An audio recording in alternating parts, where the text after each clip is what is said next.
Good evening, everyone. Welcome to Agents of Change, 10 Agents over 10 Months online series. Thank you for joining us for the fourth webinar in this series. I hope you've enjoyed the first three, live or on the AICCM website. Before we begin, I would like to pay my respects to the traditional custodians of country throughout Australia and their connections to land, sea, and the community. I would like to pay my respect to their elders past and present and extend that respect to all Aboriginal and Torres Strait Islander peoples today. For those of you that don't know me, I'm Tegan Anthus, the current convener of the AICCM Preventive Conservation Special Interest Group. I have co-organised this series with Elizabeth Thompson from Quaggoma and a dedicated committee of volunteers. This committee has worked hard to engage, connect, and include speakers and themes that will enlighten, challenge, and broaden your knowledge on the agents of deterioration. Tonight, we have collaborated with 3 speakers that will present to you on the topic of light.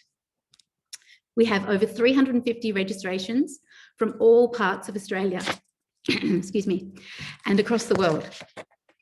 So once again, I welcome you to the 10 Agents over 10 months, and many thanks to all of those who have helped bring this conference together. Tonight's forum is light.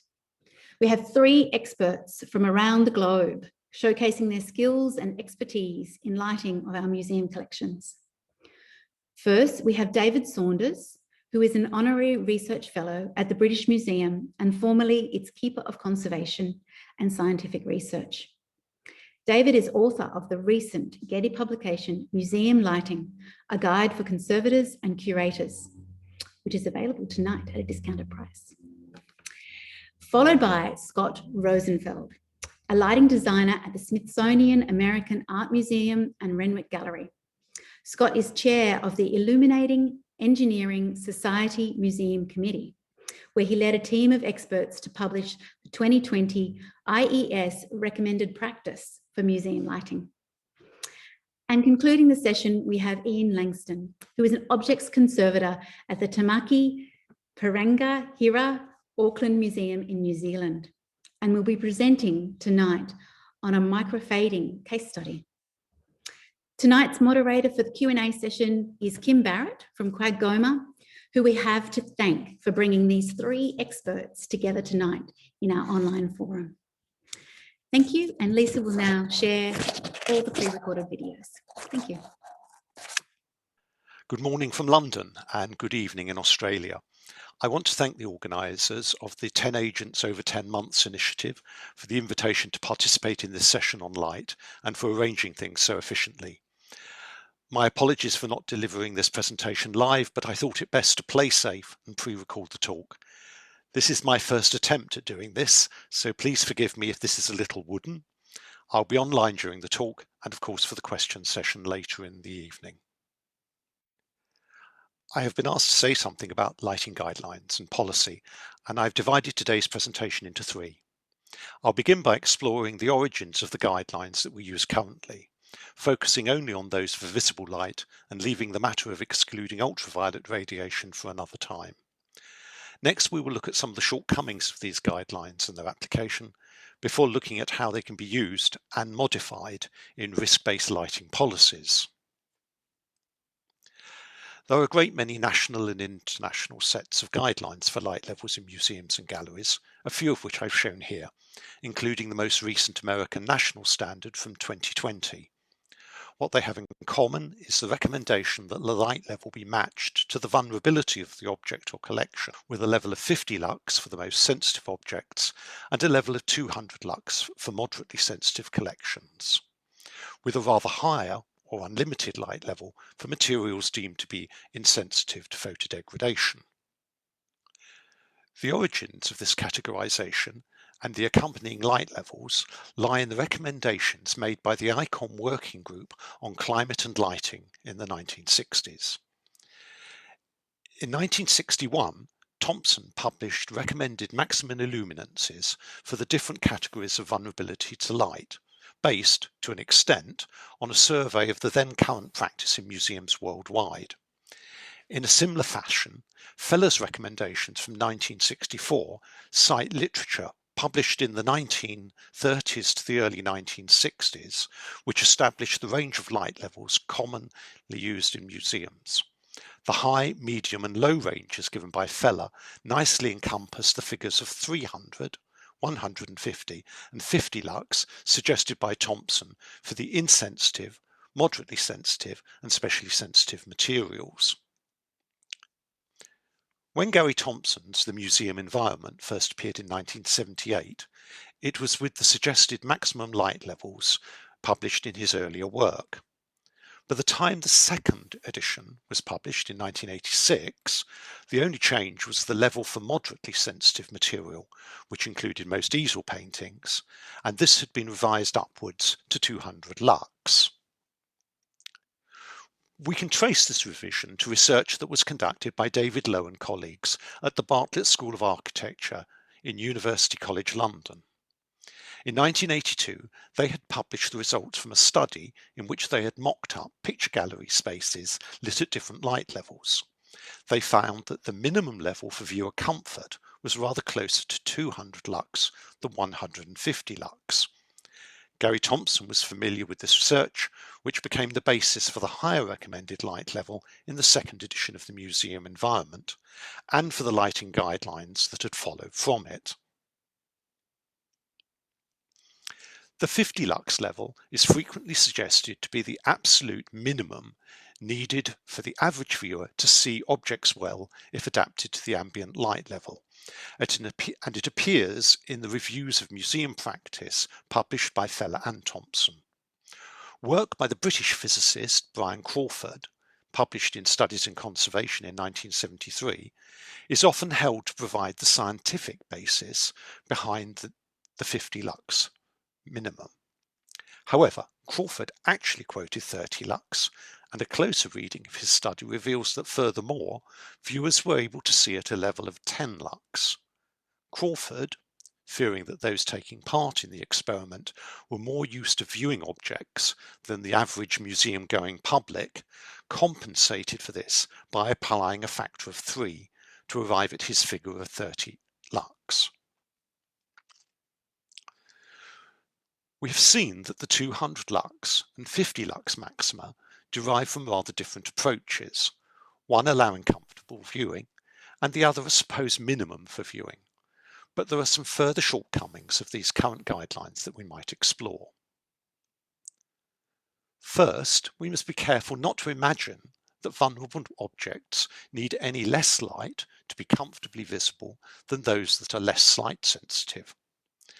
The amount of light needed depends much more critically on the lightness of the object, that is, how much of the measured illumination is reflected back to the viewer, and the visual complexity of the object. Secondly, there is a strong correlation between age and visual performance, with older visitors needing far more light to see objects well than their younger counterparts. Stefan Mikowski has proposed that we may need to apply a factor of 3 to account for the less acute vision of aging visitors, and again to compensate for the additional light needed to see dark or complex objects. This table sets out to summarize the likely visibility of different types of exhibits to younger or older audiences as we increase the level of light available. To take a couple of examples, we see that at 50 lux, younger visitors will see most objects well, while older visitors will struggle to see darker or more complex objects. By the time we reach 250 lux, close to the level frequently cited in guidelines for the display of moderately sensitive material, younger visitors will have no issues, and older visitors should see all but the most challenging objects well. At this point, I want to introduce the schematic, which presents some of the factors we tend to consider when making decisions about lighting, and which will be helpful in considering their interrelationship. We have already encountered both vulnerability and light level, but we can now see that they are not, in this scheme at least, particularly closely interconnected. Light level is more closely connected to exposure time, not least because their product, light exposure, is related to the degree to which materials are damaged. This relationship, the so-called reciprocity principle, or the Bunsen-Roscoe law after its 19th century formulators, is central to our understanding and management of light deterioration. If we know the light exposure, or the cumulative light dose, and have a broad idea of the vulnerability of our objects, we can estimate the change that will result over a particular period, and hence have some idea of the likely lifetime of the collection. This table, derived from information from Stefan Mikowski, provided on the Canadian Conservation Institute's website, provides a useful guide to how long one might expect objects to last, or at least to remain unchanged when displayed for a particular number of hours each year, in this case 3,000, at different light levels. So, for example, a high sensitivity material displayed at 150 lux will show signs of change after as little as 6 months, while a medium sensitivity material displayed at 50 lux might be expected to remain unchanged for at least 20 years. The relationship between overall light exposure and damage is the reason why many of the sets of guidelines we encountered earlier, beginning with those by Thompson in the second edition of the Museum Environment, provide recommended maximum annual exposures in lux hours for materials of different vulnerability.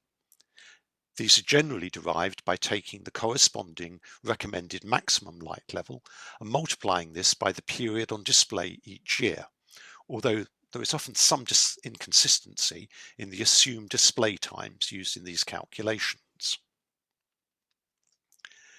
This, however, brings us on to the next of the shortcomings in the way in which guidelines are applied.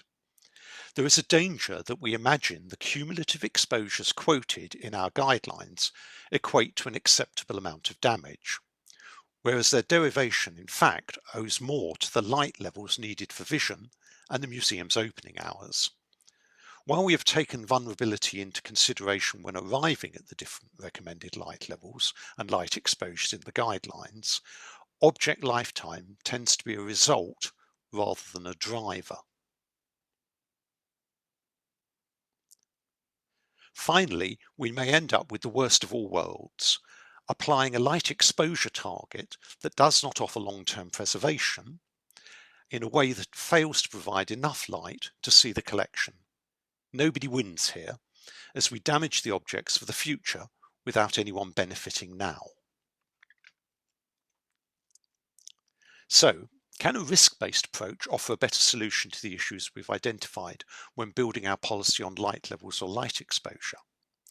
In risk analysis, we tend to look at the likelihood of damage and its severity, the greatest risk being those that are both highly probable and very damaging.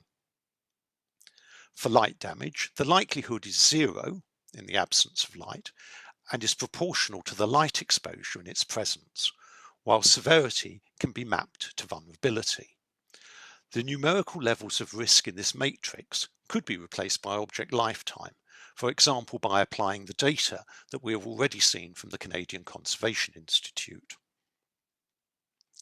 This information about lifetime, either a time to the end of the object's useful life or a time before change becomes apparent, can be inserted into our schema to act as a rather different starting point for our consideration of the different lighting parameters.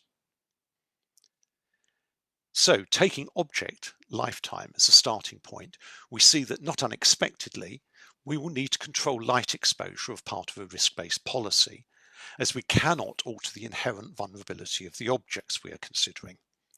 What is different here is that our target maximum light exposure is based not on the light level and length of display, but on a view as to how long the object should last.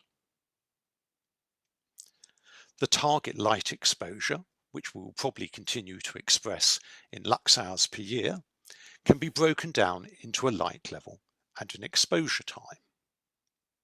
However, if we're keen to maintain visibility, to ensure that visitors have a good viewing experience, we may need first to focus on the light level before considering the implication of this on display time.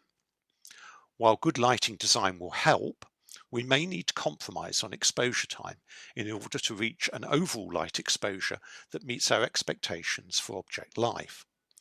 This is the thinking that underlies the practice of periodically removing collections from display rather than displaying them for longer at light levels that make it impossible to see the objects. The last few slides attempt to walk us through the steps in applying this risk-based approach to lighting decision-making.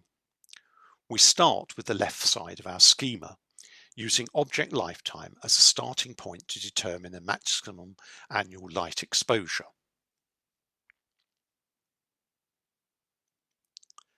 In doing so, we immediately come up against the trickiest issue that we will generally face, deciding on a lifetime.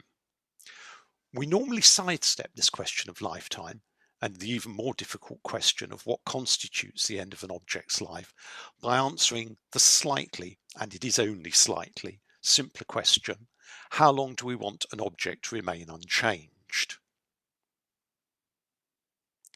Research over the past 30 years by, among others, Colby, Lindsay, Richardson, Saunders and Brokerhoff and Hendricks goes some way to answering this by simulating the change in objects and asking panels of viewers what lifetime they would be comfortable with. Most research suggests that we are comfortable with a change horizon of 50 to 100 years, but this is likely always to be a consensual decision made on an institution by institution basis. Having decided on a lifetime, we can then consider the vulnerability of our collections. To do this, we use one or more routes. These might include experience, studies of analogous materials, or increasingly microfade testing, about which Ian Langston will speak later this evening, so I'm not going to explore in any detail here. The Canadian Conservation Institute tabulated data allow us to convert our expectations for lifetime and our vulnerability classification into a maximum light exposure per annum. It's worth pointing out at this stage that we will, as we would need to in other lighting policy development, need to derive different scenarios for different levels of vulnerability. We can now focus on how we might light our museum well, while staying within the target light exposure we just set. That is the right side of our schema. To avoid the situation in which our visitors are unable to appreciate the collection, we should begin by selecting a light level that is appropriate for our objects and audiences, using the data we've already encountered. In doing so, we can often make the most of rather lower light levels by ensuring good lighting design that avoids strong contrasts, unwanted glare, and distracting reflections. Finally, we consider the exposure time that, combined with light levels designed for good visibility, will keep us within our target annual light exposure. In many cases, we may be able to display objects throughout our usual opening hours, but particularly for the more sensitive objects, we will probably need to think imaginatively about the ways to reduce exposure time. These methods can include the use of drawers and curtains, manual or sense switching of lights when visitors are not present, and importantly, minimizing out of hours lighting, except of course for openings, events and parties, which I'm sure we will enjoy. To conclude, it's worth stressing that ultimately the goal of our lighting policy should be to provide an appropriate balance between the needs of our current audience for good quality access to the collections and the preservation of those collections for a future audience. I hope this has been a helpful, if rather brief, introduction to the subject, and I look forward to the question-answer session after the next two presentations. Thanks, David. I think we should be going straight into Scott's program now, so we look forward to that. Hello, I'm so happy to be here today and be part of this esteemed panel. Come take a look at my art museum. This is actually two art museums in this building, the National Portrait Gallery and the Smithsonian American Art Museum, where I work. Let's take a look inside. The Smithsonian American Art Museum is an encyclopedic collection of artworks, with the earliest parts of our collection dating before the United States was formed, with deep holdings in the 19th century, as you see here in painting and sculpture. 20th century artworks. This is one of my favorites. This is Nam June Paik's Electronic Superhighway. It's just extraordinary. And straight up into the 21st century, where we're grappling with our difficult recent history. A Original recreated some of the memorials that he was doing as early as the time in Oakland several years ago, that at the beginning of the Black Lives Matter movement. A Original created 100 portraits of people killed by police and installed them in our museum. I am a lighting designer working in our exhibits department. Our goal for this artwork and every artworks is to collaborate with our colleagues in curatorial, conservation, our museum director, everyone, with the goal of providing access to these artworks to our visitors. Anything I can do with lighting, in this case, absolutely, that Ori not only provided images of these people, but he wants us to see all the color. And my job is to provide access and perhaps to put the visitor in the place to receive what these artists are offering. And that's, again, a collaborative effort with all of the team players, curatorial, exhibit design, all of us. We're in this together to try to provide these visitor experiences. This is one of my favorites. Thomas Moran's 3 Views of the Grand Canyon. And I love this painting. It's almost as if you can feel the heat of the rocks of the Grand Canyon. Thomas Moran painted the details in the geology with exquisite precision and painterly acumen. He was at a time when it was important to do both. He leads you deep into the canvas so you can practically feel the mist off of the waterfall. At least I can. And I want to provide the best experience for our visitors, knowing that the light that I put on light-sensitive artworks is damaging. Working closely with conservators so we have on equal footing both appearance and preservation to work together and balance these two. So we can not only see it well today as well as for future generations. A couple key points I want to make sure I get to today. Typically, when I talk about light and the museum experience, it's technology agnostic. So the information that I provide can be applied to any lighting source, daylight, incandescent. That said, LEDs are extraordinary. They're the able to do everything that incandescent can do, and in my opinion, better for both appearance and conservation. And conservation because we can tune spectrum like we never could before. The main advantage of LEDs, if nothing else, is that they're much more energy efficient. I can reduce my electric load by about 75 to 80% by switching to LED. LEDs are really controllable when done well, so we can reduce the total exposure to our artworks. This is complicated, and it takes knowledge and skill of good lighting people. And that's my second point.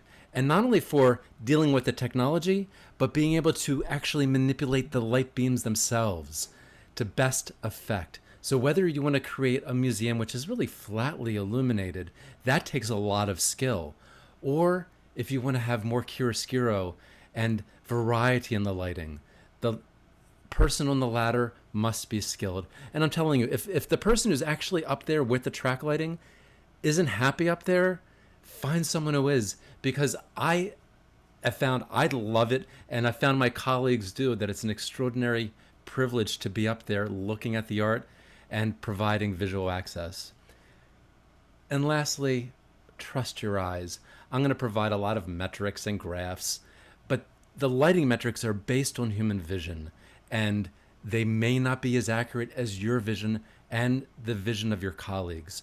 The colleagues that I actually go to are my docent corps, because they are often older, in their 70s and 80s and maybe even 90s. And by the time most people reach that age, they have low vision. And I want to make sure that I at least know how well they see, because my goal is to provide access to everyone. Here's an old test bench of all kinds of LEDs that I was testing, trying to figure out what the right one is. And I know this can be a maddening process. And I'm going to show you at the most base level how LEDs work. I smashed one of those light bulbs, and I found that there are blue LEDs. And literally, these particular LEDs were actually blue. Normally, the phosphor is embedded in the LED, but in this case, it wasn't. So when I exposed the blue light to phosphor, shown here in the powder form, but really what we're looking at is this silicone disc embedded with phosphor.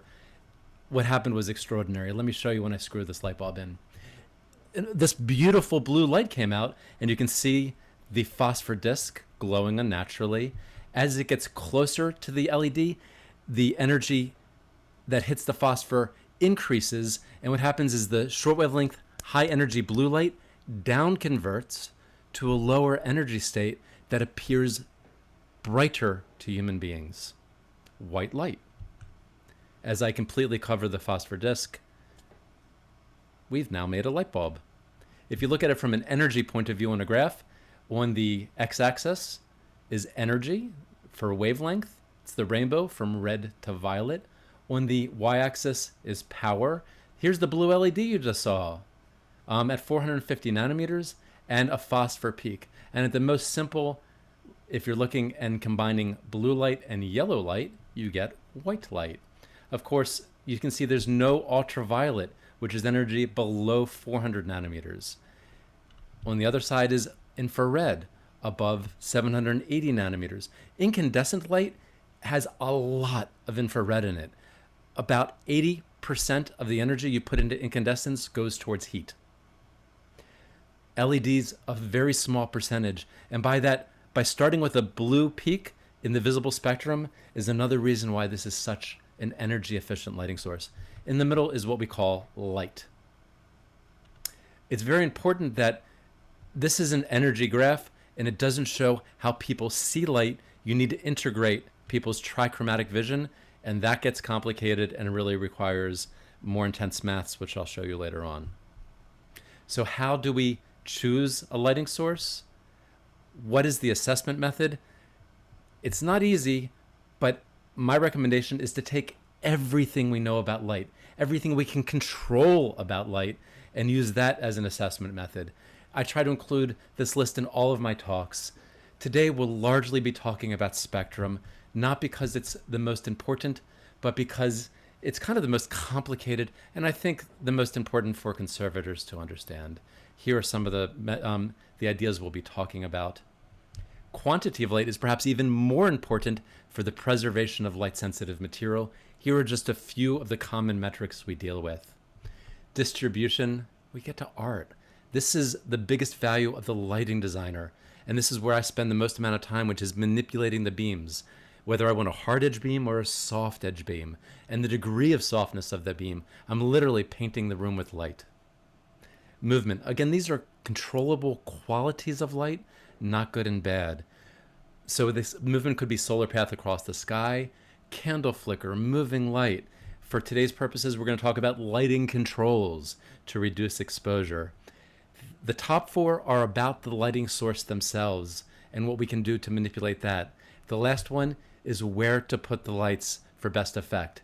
This is where we can increase or decrease direct glare or veiling reflections of light that bounces off of the artwork into our eyes and becomes distracting. We're going to be concentrating on the top four today, especially spectrum. And with that, let's kick it off with spectrum. We're looking at three things: the chromaticity of the source, color rendering, and damage potential. The first two I'm going to define here with this color checker card. Chromaticity is how the light appears on a white surface, or perhaps on this grayscale at the bottom of the card, or even on this yellowish wall. What is the color of light? That's chromaticity. And how does that color of light appear on the white surfaces? Rendering the white surfaces is chromaticity. But how does the spectrum that creates that color of light allow us to see a broad range of color? That's called color rendering. Not to be confused with color rendering index, which is just but one metric. Chromaticity is measured on a variety of charts. This is the 1960 chart because it's where we measure Kelvin temperature. This was first proposed by Max Planck in the 19th century, and it tells us how yellow to blue the light is. That's what correlated color temperature or Kelvin temperature does. It doesn't tell us how yellow to green was. We didn't have a scale for that until the 20th century when Yoshi Ono devised DUV, which says the isotherms that are perpendicular to this curved locus, if it's a positive DUV, it's green, and a negative DUV, it's pink. And people are more sensitive to these green to pink shifts than the yellow to blue shifts. So this is really news you can use, that if you are familiar with Kelvin temperature, that only tells you part of the equation when we're trying to define a color point of what people can see, which is what these entire charts do. Often asked to get right to the point, what is the right color of light for artworks? If we're looking at conservation, perhaps slightly warmer color temperatures around 3000 K, there may be a compelling reason to do that. But if it's for appearance sake, and a lot of their curators want to see their artworks under daylight, if it's strictly an appearance judgment, there may not be a correct light for artworks because people chromatically adapt. If the lighting source is reasonably white, within 30 seconds, we mostly will see a whole variety of lighting sources as white and will be fully chromatically adapted in 2 minutes. This is a mind-boggling concept, but it's just what we get as human beings, that we see that we have a relative instrument called, well, the eyeball. We should know this especially in art museums because Joseph Albers, one of the founders of Bauhaus, this was one of the missions of his education and what he taught, especially in Black Mountain, to a whole team of abstract expressionists, how to see color. And what he taught was that it is the interaction of color which is essential, that we don't see color as absolute, but we see color between this and that. That holds true for painting and for light. Albers said it, he who claims to see colors independent of their illusionary changes fools only themselves and no one else. He was blunt because we have to get our minds around this idea that if you're just picking one color, it really doesn't matter so much. And hello, everybody. Hi, now live. I know the videos were supposed to be a backup for live, and it turned out to be the live is the backup to the video. So what we see here is what can we actually use this chromaticity metric for? Most useful to make sure all of our lights are the same color.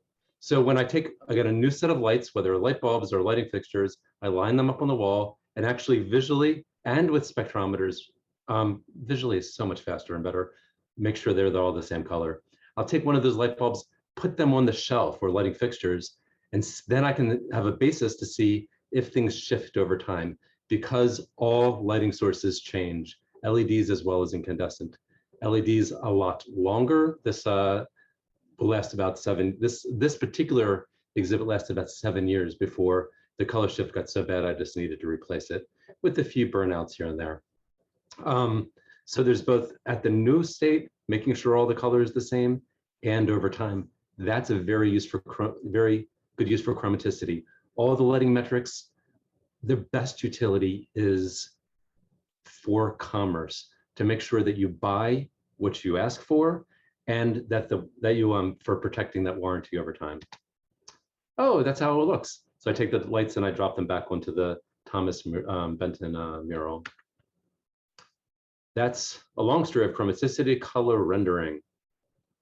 The things we're looking at is color fidelity. We've decided on a reference back to Max Planck's work in the 19th century of basically incandescent on the black body of at least around 4000 K or less. Or if it is different than the reference, how does the light change? If it becomes more colorful or less colorful. And a lot of people prefer more colorful, higher saturation, but that will reduce fidelity. Here are 3 spectra, different lighting sources, very different peak energies, but they can all appear the same color. That's the phenomena we're also familiar with of metamerism, the same thing that will allow you to paint and use different pigments and dyes that the artist originally used, but they will appear the same depending on the lighting source. We have a metameric index for lighting. There's a couple of them. This is an old one called color rendering index. I lowballed this at 80. It becomes very difficult to choose a CRI. Commonly people say 90 or above. What we're measuring in LAB space in this case is, I can't be that, I'm surprised it's LAB space. I thought this metric was older than that, but basically we're measuring, does the test match the reference and how many noticeable differences between them. That is old, antiquated, done with it. We're moving on through the IES, largely based in North America. We chose 100 lighting sources. This has been going through the international process of being accepted. And my understanding is it's pretty close to it, at least on the fidelity side. Within what we developed at IES, we not only said, does this match that, but what is the direction of the change? And this is where we get a calculator that comes along with the metric. If source matches is perfect, it's going to match the circle. And then you can see this lighting source is a little bit more green, a little bit more blue, and lacking in some red. You can also assess hue shift. Not only do things become more or less colorful, but does the color actually change? I urge you today to take screenshots of everything. I'll give you a moment to capture this. Kevin Hauser, one of the people on the committee, shared a lot more information about TM30 if you are interested. Here's real news you can use. These small differences in chromaticity or color rendering may not have as big an impact as the wall color you choose. That will have a significant, as you know, impact on the colors you see in the galleries, shown here with our designers choosing colors. Hi, Sarah. Hi, Samantha.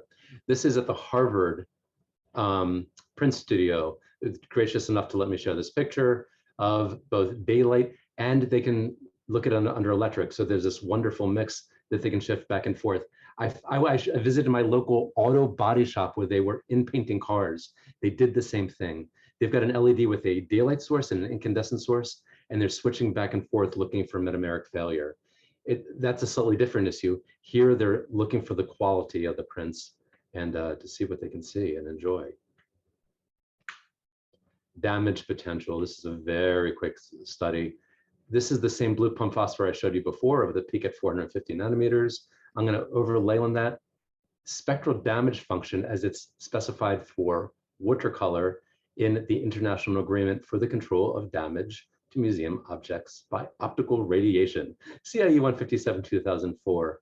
So what we're basically seeing here is that the LED has no ultraviolet energy. So we're just assessing the visual spectrum, weighting the short wavelength energy more than the longer wavelength energy as we get towards 600 nanometers. So we're measuring the area below the SPD or spectral power distribution. That's what we're doing with spectral damage function. Very important to know, this gives you a very general idea of spectral damage. So you can choose this light, you can say this light bulb is more or less damaging than that light bulb in a very general way.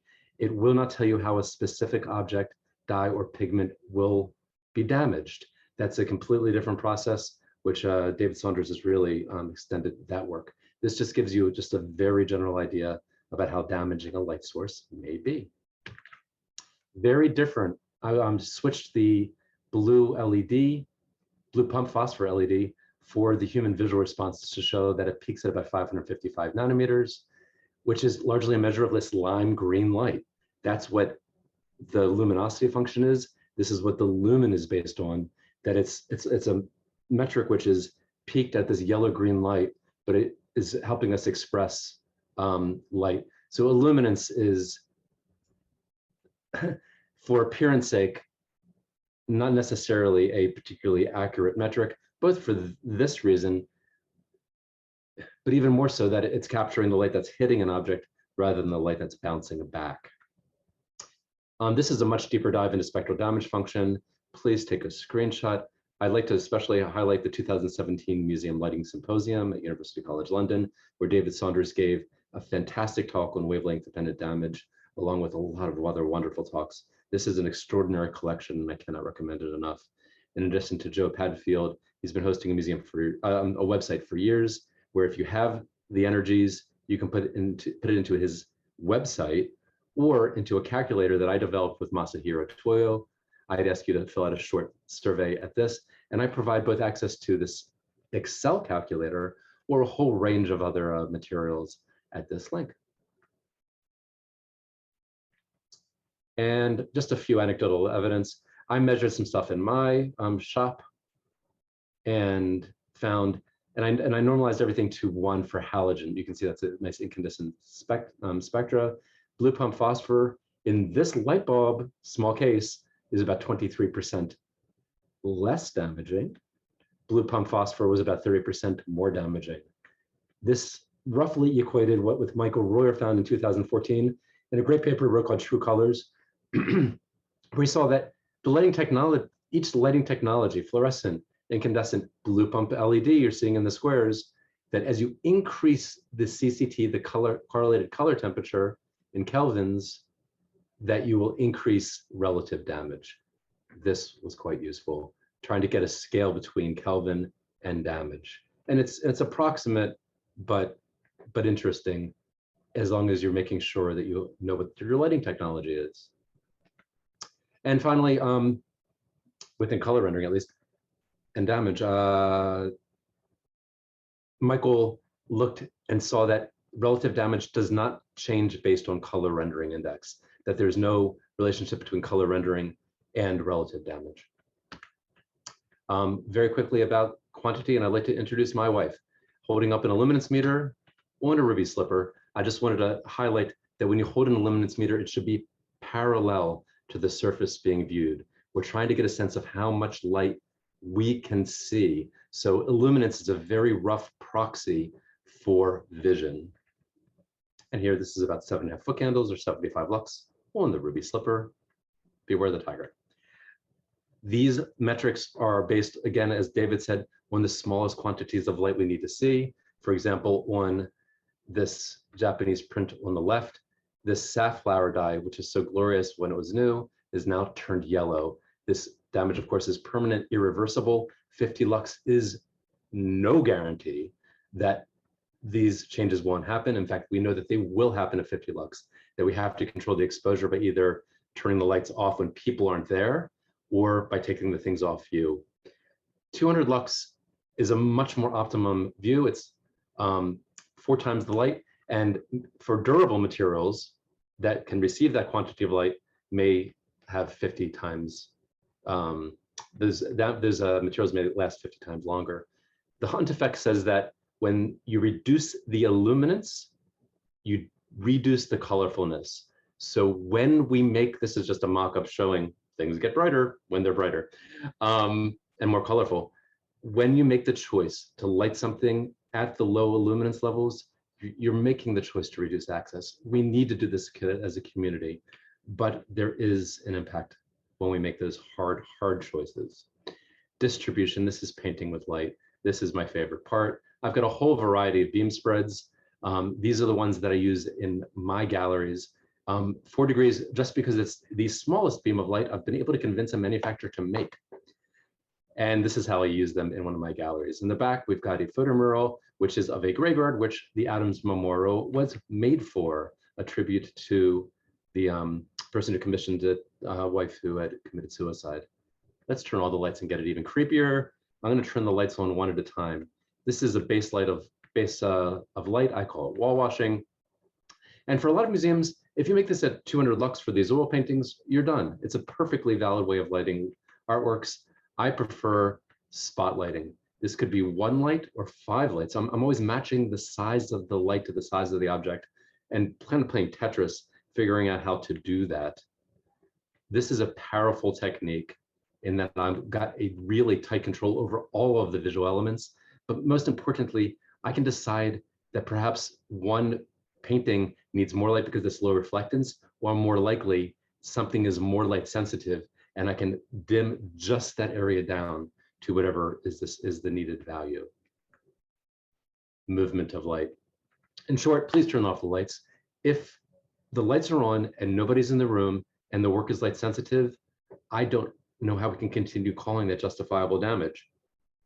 I know museum directors and a lot of people within the museums are worried that our visitors will not walk into dark galleries. I think with good controls, we can do better. Occupancy sensors, they're awesome. They used to be big pie plates. With Bluetooth, there were some other radio signals that preceded Bluetooth, but this is one of the most robust.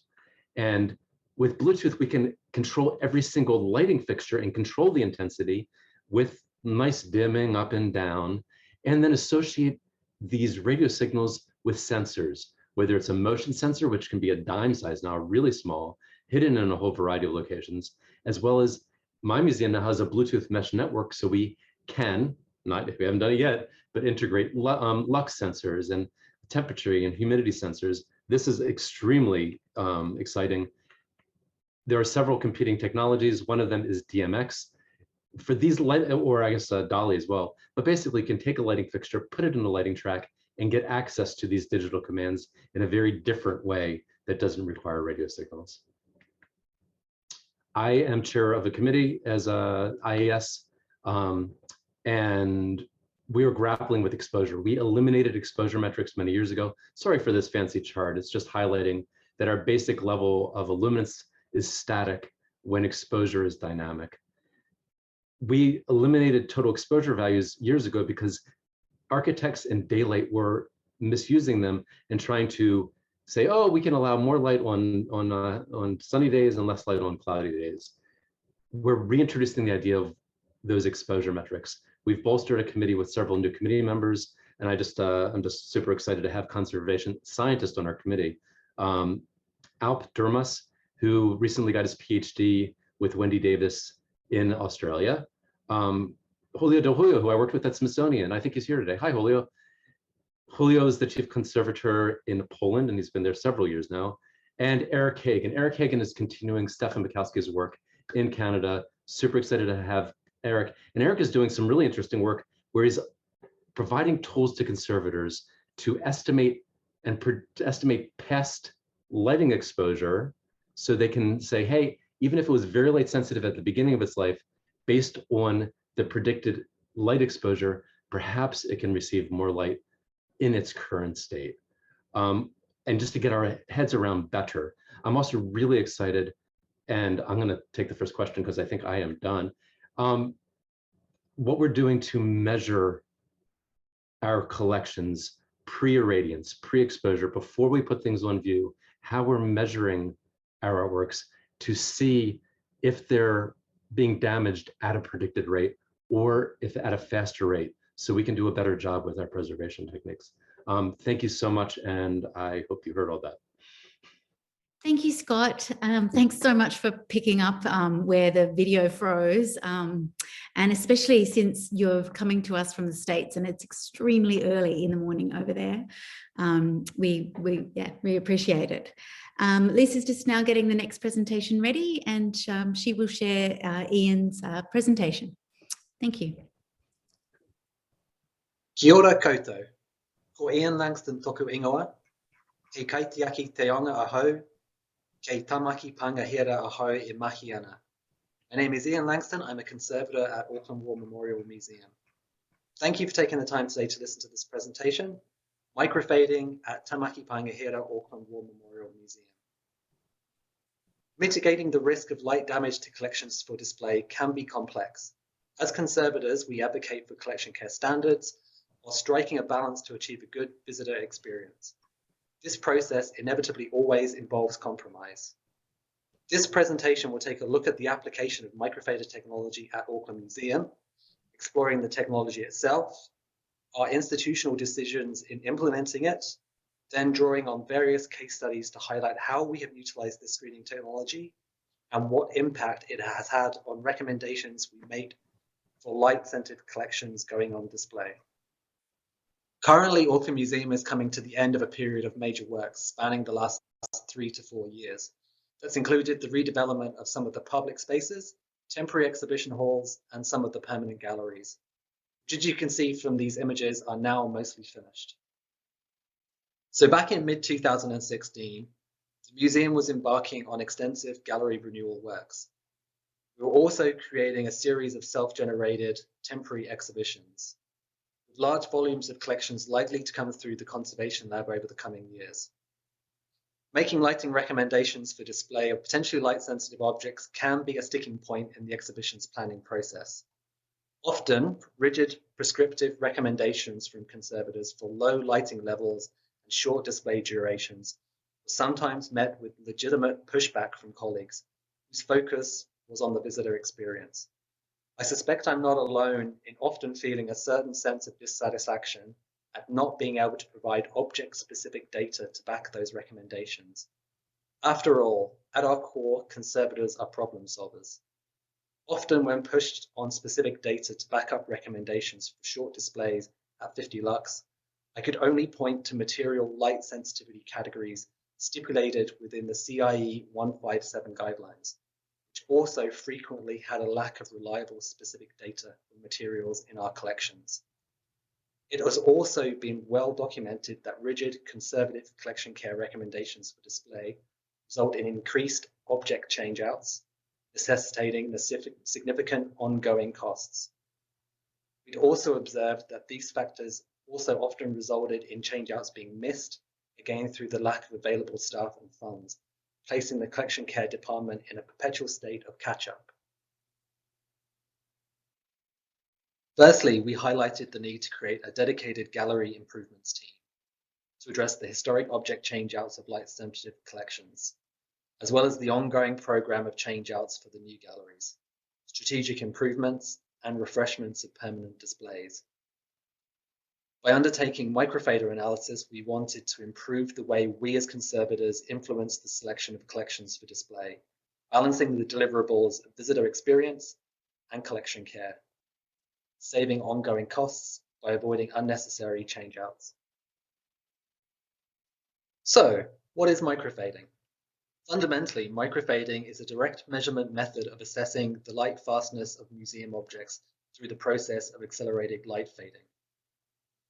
There are various configurations of microfaders that range from a non-contact 0 to 45 degree setup based on Paul Whitmore's original design, a retroflective design that reflects light back along the same plane as the original light source, as well as a direct contact method where a measurement head sits in direct contact with an object, often with a barrier layer. Ours is a manually operated 0 to 45 degree non-contact setup. A high-intensity light source, in this case a xenon lamp, is projected through fiber optics via an inline ultraviolet and infrared filter housing that also holds the shutter filter used for starting and ending each fade run. The filtered optics continue all the way round, then collimate through the lens cylinder housed above the object, projecting a 0.3 to 0.4 millimeter beam of light perpendicular to the object surface being tested. Color change is captured using a spectrophotometer, which sits at 45 degrees, feeding back through fiber optics to the spectrophotometer itself. A USB microscope is also positioned at 45 degrees, allowing for continual monitoring and recording of sample locations. Focusing is achieved by raising and lowering the microfader head until the trajectory of both light source and the spectrophotometer align on the surface of the sample object, producing maximum reflectance. To assist in safe, adjustable positioning, the microfader is mounted on a series of X and Y adjustable moving arms and compound table. Color difference, known as delta E, is calculated from CIE formulas that plot spectral change through the LAB color space, and the resulting change in lightness, hue, and chroma. The microfader is calibrated by first ascertaining what is 100% reflectance.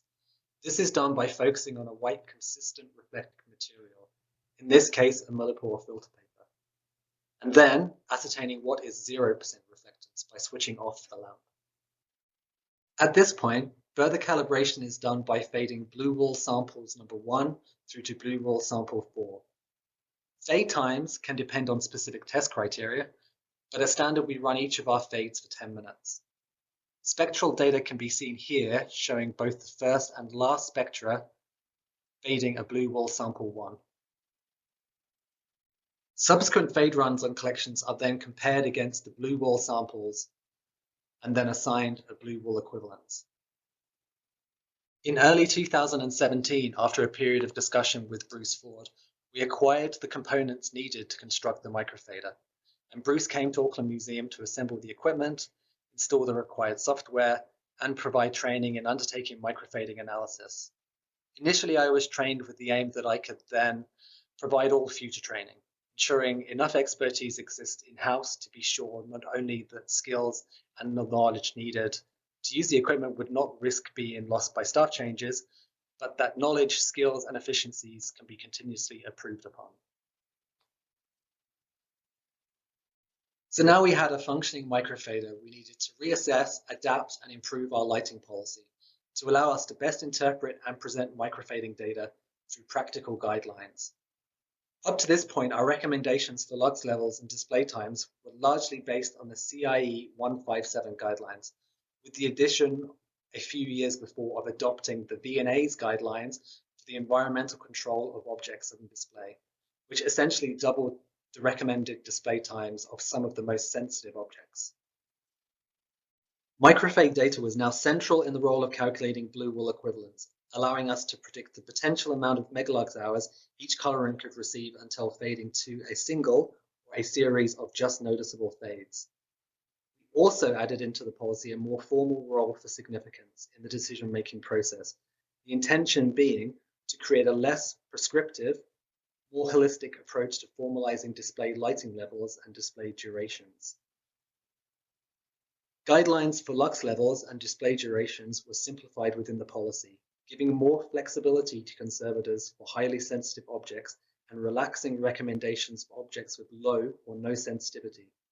This was in line with an approach adopted by the National Museum of Australia some years prior and documented by Bruce Ford and Nicholas Smith. Accompanying the policy would be a set of guidelines to assist the conservator making more nuanced decisions for highly sensitive collections. Now jumping back to the present day, as we approach the end of this period of renewal at Auckland Museum, how have these changes translated into outcomes and what have we learned? Over the last 3 to 4 years after microfading hundreds of objects and colorants, much of the data we've encountered has rung true as to what we may have expected. Potentially fugitive inks are a good example of this. Their unpredictability is well documented, and as expected, many of these inks that we've tested have proven to be extremely light sensitive, frequently recording blue wall equivalents far more sensitive than blue wall 1. On the other hand, but also as expected, many have also proved to be more stable at around blue wall 2 or better. Overall, our findings have reaffirmed the idea that without colorant-specific analysis, assumptions for the majority of inks cannot be assumed. Throughout all of the stages of exhibition planning, we aim to communicate how microfading could influence decision-making. Not only acceptable lighting levels and durations, but also decisions around design and even concept. Back in 2018, we developed a temporary exhibition showcasing the significant butterfly collection of Ray Shannon, a prolific New Zealand collector whose collections we hold. Working alongside the entomologist, a cross-section of specimens were selected and microfaded.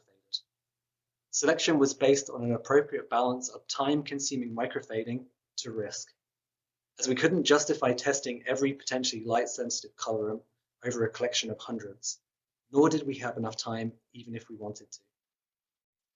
Analysis provided the usual full spectrum of sensitivities, but provided enough consistency within specific colorants and species to make some assumptions as into the likely groups of faders.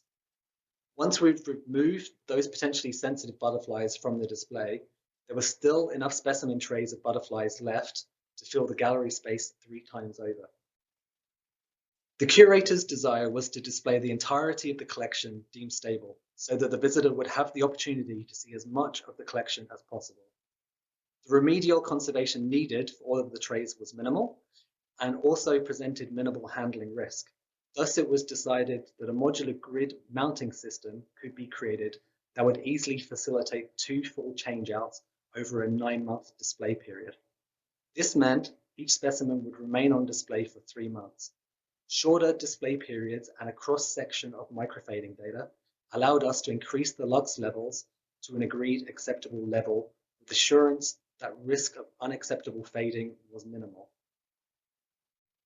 The museum's renewal projects focusing on the permanent galleries meant that an overwhelming amount of collections needed condition assessing, conserving, documenting, and recommendations submitted, as well as microfading. In these circumstances, a decision was made that any objects being more sensitive than Blue Wall 2 would trigger a discussion with the curator as to whether alternative selections could be made as to attempt to limit further the amount of ongoing object changeouts. Case by case, this was also applicable for objects between Blue Walls 2 and 3 when appropriate. Displays where more than one object could be used to tell the same story, alternatives could be selected, potentially microfaded, and then a decision made as to whether a more stable object could be selected for the duration, or a single or series of changeouts would be necessary throughout the lifetime of the display. Critically important objects where there were considered to be no viable alternative collections that could adequately speak to the stories would then be displayed at no more than 50 lux and would be actively monitored periodically throughout the display. On occasion, other compromises could be found, such as the periodic turning of pages, such as displaying a different, more stable page than originally chosen, and replacing light-sensitive objects with facsimiles, which on occasion has been deemed appropriate. As previously mentioned, significance also plays an integral role in weighing up final recommendations. This next example, and part of gallery renewals, is an ambrotype. 4 ambrotypes were highlighted as options for the display, but only one was needed. The duration of the display is 10 years, meaning we had the potential for 3 changeouts over the duration. All 4 ambrotypes had at least some physical damage, but importantly, the photographic layer of 3 of the ambrotypes was in far less stable condition than the other, highlighted here at the top left of the screen. As well as the photographic image being far clearer for the viewer, the ongoing susceptibility of the photographic layer to the environmental fluctuations, our preference was to just display the stable image for the duration. Extensive damage to the structure of the case could be repaired, which would leave light damage as the only remaining primary risk to mitigate. Microfading revealed that the black ink on the paper insert was as sensitive or more sensitive than Blue Wall 1, whereas all other colorants were light fast enough for the display duration, being in the range of Blue Wall 2.5 to more stable than Blue Wall 4. In this case, as the paper insert wasn't considered an integral part of the display, but does hold long-term research value, a decision was made to replace the paper insert with a facsimile for the display duration, and the original insert being returned to dark storage. This would allow for the display of 1 ambrotype for the duration, with no need for any changeouts, saving time and resources. It is true to say that microfading is time intensive. The conservator's time is valuable, and so we prioritize high significance, high demand, and objects constructed of potentially vulnerable materials to be microfaded. As time has passed and we've clocked up more hours as microfader users, becoming more familiar with the technology's abilities and limitations, it would also appear true that there is value in adapting microfader technologies to fit the scenario-specific risk that we wish to mitigate. For example, as part of an upcoming temporary exhibition that explores the themes of love and loss, we intend to display a selection of 28 envelopes. So for the selection of 28 envelopes, there were over 50 envelopes in the collection to choose from. Each envelope is likely written on with a different pen. This meant that without analysis, all inks would be considered potentially highly fugitive. There was also not enough time to justify the microfading of the entire collection, though past microfading results of similar currents had suggested the potential of a wide range of light sensitivities. Considering the risk, value was seen in attempting to screen for faders without running full fade runs. Based on observations from previous microfading of similar materials, faders were likely distinguishable at the 3-minute stage. Based on this hypothesis, we decided to microfade each ink for 3 minutes, making observations as to the change up to the 3-minute mark. At this point, any samples appearing to be consistent with blue wool 2 or better being selected for display. All others were grouped in intervals of half a blue wool, so between blue wool 1.5 and 2, blue wool 1 and 1.5, and blue wool 1 and below, in case selecting for more sensitive colorants was needed. Fortunately, 30 of the envelopes appeared to be equivalent to blue wool 2 or better, with 15 likely being more sensitive than blue wool 1, and the remaining sitting between blue wool 1 and 2. From the selection of 30 envelopes, 28 were selected for display, the remaining being returned to dark storage. Whilst there being legitimate limitations to applying data acquired in this way, there did seem to be value in having some assurance that the high risk of displaying an extreme fader had been mitigated. So looking forward, an opportunity that I'm excited about is exploring the role that nuanced lighting recommendations from microfading analysis could play in better informing the exhibition design process, as opposed to reacting to that process. With more sophisticated design software and lighting technology, incorporating the light sensitivity of collections early in the design process can give lighting designers better opportunity to provide innovative, practical and functional lighting solutions that can then be implemented into the concept and architectural plans, as well as providing opportunity for better collection care. We have recently been planning a new temporary exhibition in which we've been given the opportunity to test this out on a simple gallery design in a space with fixed ceiling mounted track lighting. The gallery space and initial design was computer modeled and overlaid with the lighting configuration by Wayne, our lighting manager. The vast majority of collection chosen for display were potentially light sensitive documentary heritage material on paper. Some of those have been tested to be more sensitive than blue wool 1, but will still be displayed as their significance is relevant now and are likely to never be displayed again.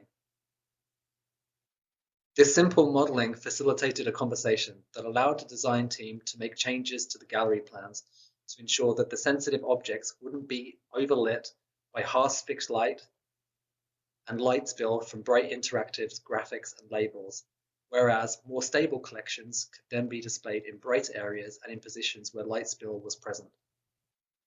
In conclusion, microfader technology has proved a valuable tool in the accurate object-specific mitigation of risk of light damage to collections. The light sensitivity of collections isn't the only agent of deterioration to mitigate when considering objects for display, though we have found that not only does microfading provide value object-specific data, but also serves as a platform for good communication and subsequent collaboration, bridging the gap between collection care and the visitor experience. In addition, in the future, we're also hoping to undertake more analysis of previously faded collections from historic displays to further explore the reciprocity principle and the subsequent accuracy of microfading data. Kia ora, thank you for your attention. Noho ora mai. Thank you for those fantastic presentations. They were really, really good. A lot of information for everybody to digest. And I just would like to invite our speakers to pop their microphone, pop their videos on. Welcome, Scott. So I'm assuming that David, you're still there, and Ian, and we also have our sponsors to answer some questions as well. So I'll just start from the top. So it's a question for David that we've got here. So do you have any advice on overcoming colleague misunderstanding about resting time being restorative rather than portioning out object access? I know that's something that we often deal with here. Yeah. Well, I guess three shortish points about that in increasing usefulness. I mean, firstly, one could point to the literature. There's a very good paper in the 1996 ICOM CC conference by Jean-Jacques Ezrati, which shows that there is no value in resting objects between periods of light exposure. They don't recover in the dark.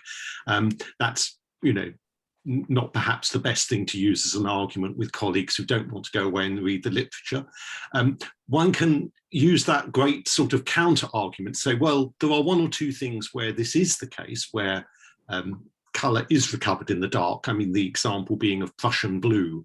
Certain objects dyed with Prussian blue, and indeed cyanotypes have been shown to have moderate recovery in the dark.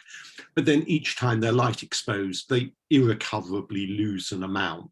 And I think by showing an example where it does happen, and then saying, but for the vast majority of things, this is not the case, that can add some weight to it. So you're sort of stepping back, conceding there is a point, but then stressing that it only applies for a very small number of objects. And the third thing, which I used on a couple of occasions, was I had examples of objects which I had faded, put in the dark, and faded again, and I'd exposed them for the same period of time without a period of so-called recovery. And of course, the amount of damage was identical, whether or not they'd had this recovery period.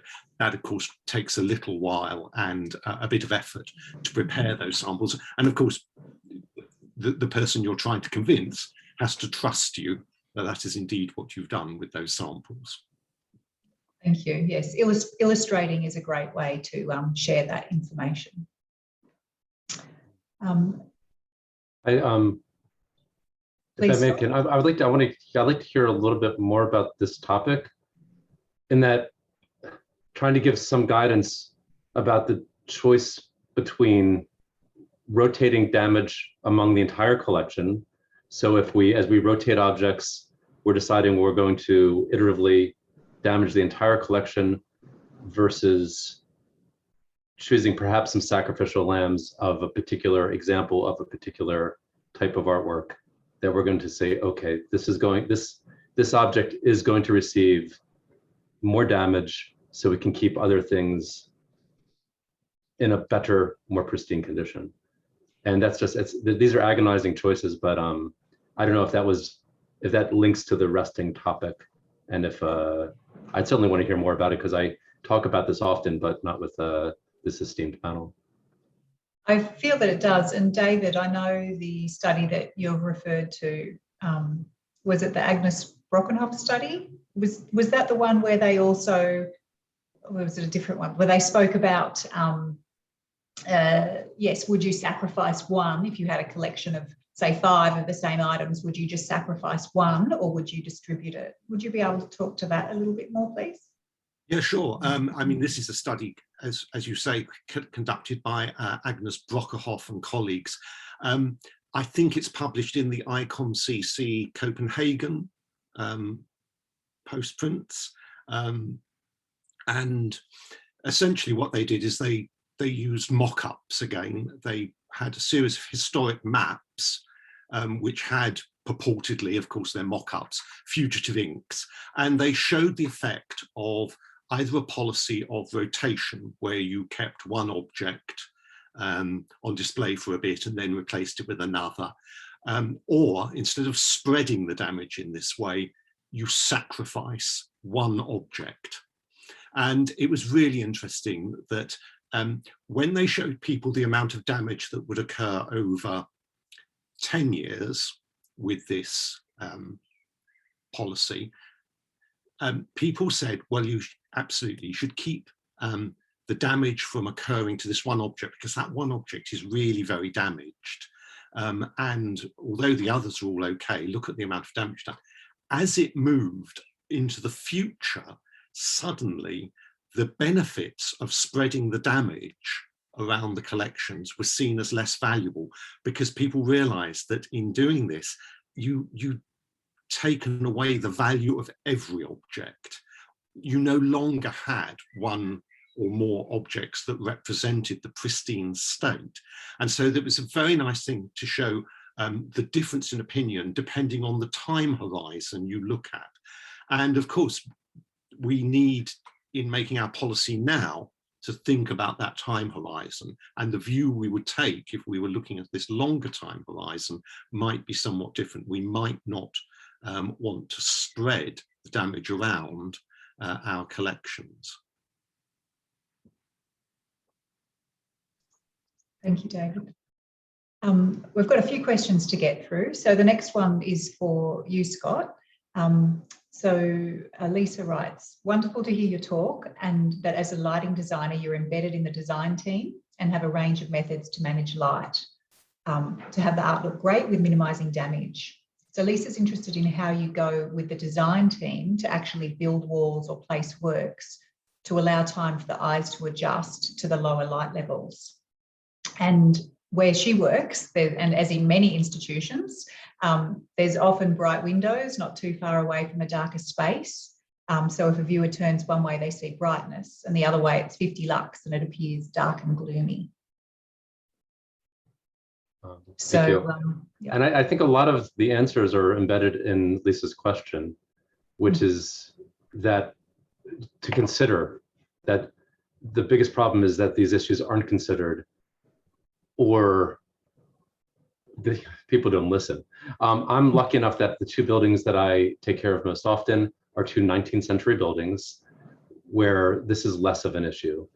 I've been called in several times where people are most frustrated are new buildings with these massive windows and these lobbies just full of light.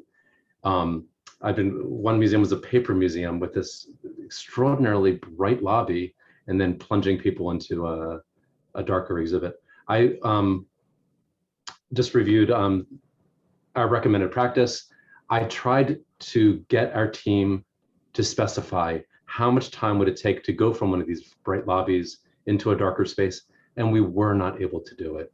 As I recall, the literature says it takes as much as 15 minutes, and it's an excruciating 15 minutes because people know when they can see, but because the process takes so much time, it's difficult to convince people that make decisions that this is really what you need to do until they're just in the exhibit and say, why is it so dark? Why can't I see? In Lisa's question, she talked about adding walls, adding text panels. So if you have to read a text panel before you walk into an exhibit, that gives your eyes a few moments to provide barriers so you don't see the bright luminous walls, completely dilate your eyes, and then expect your eyes to constrict to see a darker image. Wall color has a tremendous amount to do with reducing reflectance into a room. You will see a space is bright or dark, more to do with the reflectance of the walls than by the illuminance levels. And like as Lisa said, just to consider this idea and to really get our minds around it. Ian showed some great modeling techniques. Absolutely, hire a lighting designer in your community, have them model these spaces if the application warrants that degree of intervention, and you can afford all that. Yes, and it sounds like communication, everybody talking together and working towards the same end goal. Yeah. So Ian, and try with cardboard. You know, if you want to see if a wall does it, get some cardboard and see how it works. Ian, have you got anything to add to that in terms of how that's worked or hasn't worked? Yeah, I mean, I think that just remind me of the original question again. Well, it was basically about, I guess, managing the light in spaces when you've got big glass windows, and so by using walls or placement of objects to minimise the light levels, taking into account the building architecture. Yeah, I mean, at Auckland Museum, we have I think just 2 or 3 galleries where we have natural light coming into them, and we have kind of redeveloped those just a few years ago. And I think because of that architectural kind of characteristic of those galleries was an important part of the new displays that we were putting in there. We wanted to keep those relatively small windows, but they ran all the way up the length of the gallery. We wanted to keep them as well. So we kind of had to investigate ways of mitigating the kind of the egress of light into those galleries. And also we had to think about, the positioning of specific display cases within the gallery, but we also kind of wanted to actually kind of change the amount of light that would come in over a period of time. And we tried with some very kind of basic modeling of kind of looking at where the sun would be. There was one window on the eastern side and one on the western side. So over a period of time, we tried to kind of model where the light would be hitting in different parts of the galleries and what that's likely to be. And then after the galleries were produced, we kind of monitored that. But we took the decision to introduce microlouvers into those, as well as UV film. And that, in a way, it kind of doesn't block the light so much, but it kind of creates more kind of a flare as it hits those microlouvers. So you're not actually getting that direct sunlight on the objects. And that made a huge difference and didn't really make those windows look dull. So they still had that vibrancy as well. And I mean, the windows, they're not huge. So it was, we had some things on our side, but yeah, I mean, it's definitely something to consider. Thank you. So just while we're chatting to you, Ian, excuse me, there's a question here about, or a statement about microfading, that the technique's very helpful, and it seems that it was very helpful, or it has been very helpful at your institution. But there's a question about, are they commercially available to purchase, or do we need to go to a contractor, and how much for a microfader versus per sample? So I guess essentially breaking it down to a unit price, which is probably quite difficult to do off the top of your head. But yeah, are you able to talk a little bit about whether they're commercially available or not? Sure. As far as I know, I'm not an expert on all of the different kinds of microfaders and kind of resources for getting those, but I believe that there are now some commercially available microfaders. I think more with the direct beam retroflective microfaders. I've seen a few companies online. I can't remember exactly which ones those are. For the microfader we have, it was from a contractor, so Bruce Ford in Canberra in Australia. Of course, this is based on Paul Whitmore's original configuration. So, I mean, the parts for them themselves, I mean, they're very much a kind of concoction of different elements that get put together that then become a microfader. So, and, it's something that you can also kind of, look at and improve over time as well. So it kind of gives you that adaptability to it. But as far as costs, yeah, absolutely. I mean, there's definitely a huge cost, and we went backwards and forwards with this when we were originally thinking about implementing it as part of our gallery renewal process. So, I mean, we kind of crunched those numbers and tried to relate those to ongoing potential costs in the future for object change outs, for curatorial input, for selecting those objects. It's really hard to do. And then kind of, at the other end of that scale, now looking back, as far as kind of answering the question of kind of like cost versus per sample, I'd really like to work that out. And I don't know how close to the actual cost I would get, but I feel us as an institution, we've seen great value in it, and see ongoing value as well. So yeah, I think it's definitely something you have to kind of weigh up as well. And it's, quite often you put the value to things based on a kind of a monetary perspective. There's more to it than that, but when you're kind of advocating for new expensive equipment, it can be quite difficult. Yes, there always needs to be I guess a bottom line, isn't there? And a justification of why that money is warranted to purchase that equipment. Yeah, so it would be interesting to know if anybody has done a unit analysis on microfading. It would probably make everybody too scared to undertake it. The cost that I'm concerned about is the staff time. Yes, and that I guess would be one of the hidden costs. And that's what's kept us away, is that we don't feel like we had the resources to operate the machine once we got it. Yeah, and that's a very good point. I mean, and that's also why over time we have, as much as possible, tried to adapt the way that we use the microfader as to be more appropriate for the risk that we're trying to mitigate. I mean, and there's also the case that, you know, it's like any piece of equipment, the more you use it, the more efficient you get using it as well. And also, you know, you then have to think about other things like, you know, kind of planning periods where you can do block periods of microfading with a bunch of objects. You know, there's a lot of work in the calibration of the microfaders.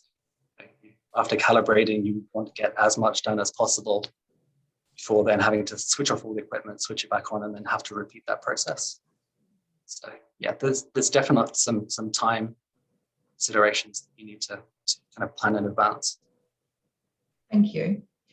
So I've got a question here from Priscilla, which is generally to the panel or to the presenters. What do you think about using glass fibre optic system for lighting for museum conservation, or in a museum or gallery situation? So is there anybody? I think it's fantastic. So fiber for a long time, fiber was the go thing. Everyone was very excited about it. And then it kind of faded away for, I don't quite know why, except it wasn't the new thing. It's still, if you want to remove all electricity and heat from the case, fiber optics are the best. You can absolutely use them with LED illuminators. It's just great. And it allows you to put the lighting source inside the case, which means there's no veiling reflections from light coming from or without. So the cases often get expensive and bulky, but if you can manage to do it, and it can be done with less expense, I think that's a fantastic thing, and please. Thank you. David, did you have something to add? Sorry, you're still on mute. I think one of the reasons they've slightly fallen out of use is that certain reasons for employing them, such as the fact that you could deliver light to a very precise location within a case from a light source that was far away, have been overcome to an extent by LEDs. You can place very small LEDs at that point. Now, of course, you don't have the advantages that Scott mentioned of removing the heat and taking electricity out of the case. But I think to an extent that the complexity of having a light source under fibre optic harness and having to route the fibre optics through to the case have made people, you know, the balance has changed with very small compact LEDs. Thank you. So here's another question from Zio for Scott or David. What kind of LED colour temperature is appropriate for retouching in a conservation studio for paintings? Within my talk, I suggested that a variety, 2 different color temperatures, to look at 2 of them may be helpful. And a continuous spectra is also probably a good idea for a conservation studio. Please, David.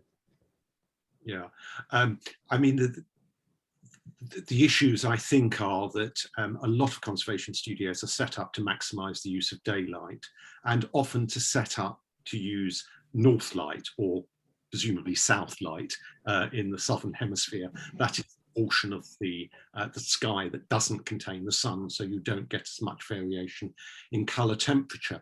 And therefore there is one school of thought that says you go for quite a high color temperature light in the studio, so you don't have big changes in the color temperature of the light that you're using in a winter period, when you've got daylight for a few hours of the day, but a lot of your retouching will occur under artificial light.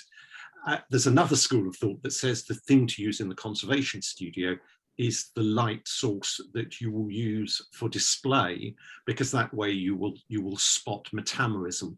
A way around that is simply to have a bank of the display lights somewhere, so that you can periodically check that retouchings are not metameric, and to go for the higher color temperature light source to blend better with daylight for the main process of retouching.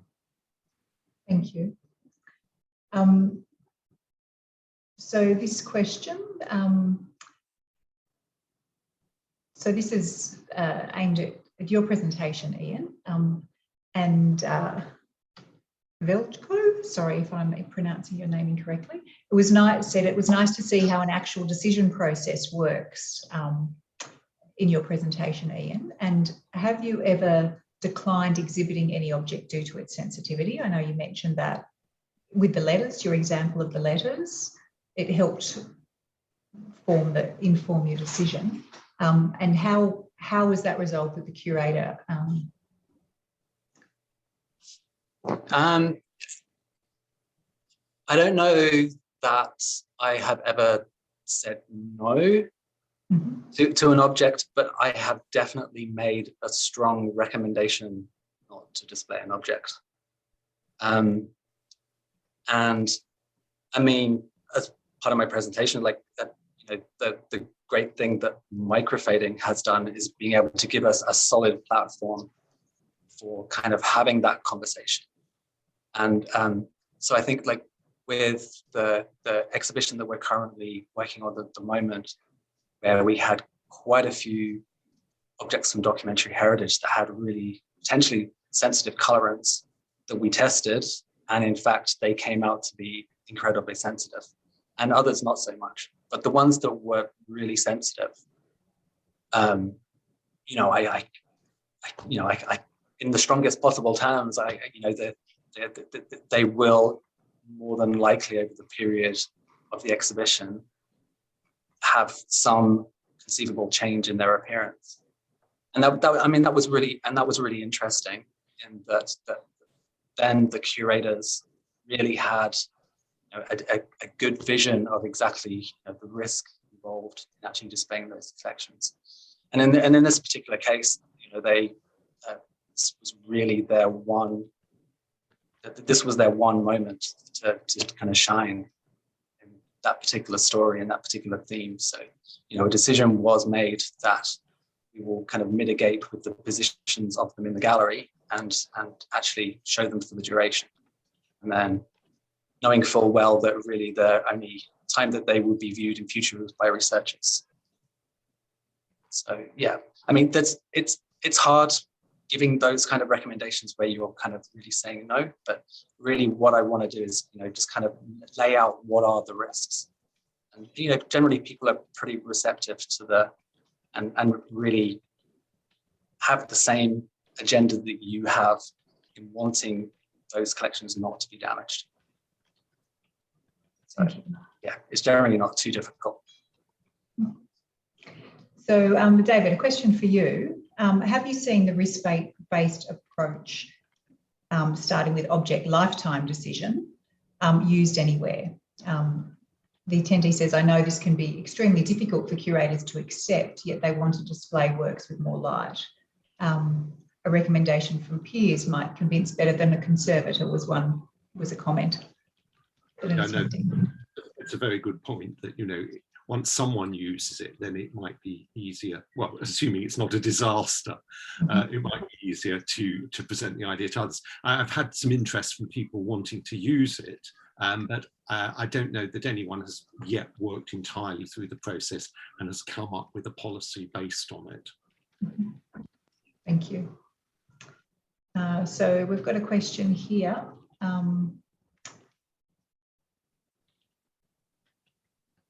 Yvette would like to hear a little bit. Oh no, sorry, I'm reading the wrong question here. So another question for you, David. Do you see any benefits in limiting each display period for an artwork, since light damage is accumulative, especially for highly sensitive artworks? Well, I suppose the answer is yes. If it's a highly sensitive artwork and you want to display it at a light level when it is on display that allows it to be seen well, then yes, limit the time it's on display. And this is often done as part of it, if you like, an event. An event is made of it. I mean, a very good example is that at the National Galleries of Scotland, and indeed at the National Gallery of Ireland, each received a bequest of Turner watercolours around the turn of the 19th, 20th century. And they came with this incredibly specific stipulation that they should only be displayed for 1 month a year. And they've stuck with this. There is now the annual Turner display in Edinburgh. And, you know, people come because they know in January, and the person who's set this up was no fool because they knew it's pretty gloomy in Edinburgh in January. They're displayed for the month of January. People know to go in January. It means that they're off display for 11 months of the year. And actually, there's also an element of rotation there in that they don't display the whole collection every year. They have a themed exhibition around it. So you can make something of it as well as, you know, preserve the object by having this limited time display. Thank you. I think we might need to wrap that up. There is a couple of more questions there. But we will endeavour to answer those on our website. And thank you all for your fantastic presentations. They were great. David, I know you just touched on a small part of what you cover in your book, your publication tonight. So if anybody is interested in reviewing their lighting guidelines and exploring that idea of object lifetime a little bit more, David goes into it in greater detail in his book, along with a whole range of other topics related to light. And thank you, Scott. That was a fantastic presentation. It was really good to hear from a lighting designer, because often we're in our conservation world. It's great to hear another perspective. And Ian, it's really been fantastic hearing about how microfading has been useful there at the Auckland War Museum. And yeah, I think it's probably given many people food for thought about what they could do in their institutions. So thank you very much. And thank you to our sponsors. I would also like to express my my thanks to David, Scott and Ian for tonight's presentations. Your expertise and insights into lighting for our museums and galleries has been of great benefit, and I'm sure we're all going to make better decisions after this presentation. It's been wonderful to have you as part of our 10 Agents over 10 months series. We would also like to thank our sponsors for tonight's session. We have Urco, True View and Stevenson Varming. We really appreciate your support in supporting this particular session on lighting. It's been wonderful to have you on board. And finally, a very short promotion for the next session, which will be held on the 22nd of July on the topic of pests. We have 2 Australian speakers, conservators Rehan and Jessie will be speaking on new approaches to heat treatments from an organisation in Australia. And we also have Amber Xavier Rowe from English Heritage providing an update on Operation Clothes Moth. In addition to the presentations, we have created a brief survey to better understand how your organisation approaches integrated pest management. So there's a link on the website, on the AICCM website, and there's also a link in the chat. So it'd be great to get your input on this very short survey. It takes less than 10 minutes to complete. So once again, thank you to all our presenters and our sponsors and to AICCM for putting this together. Thank you for such a wonderful, successful evening, and good night.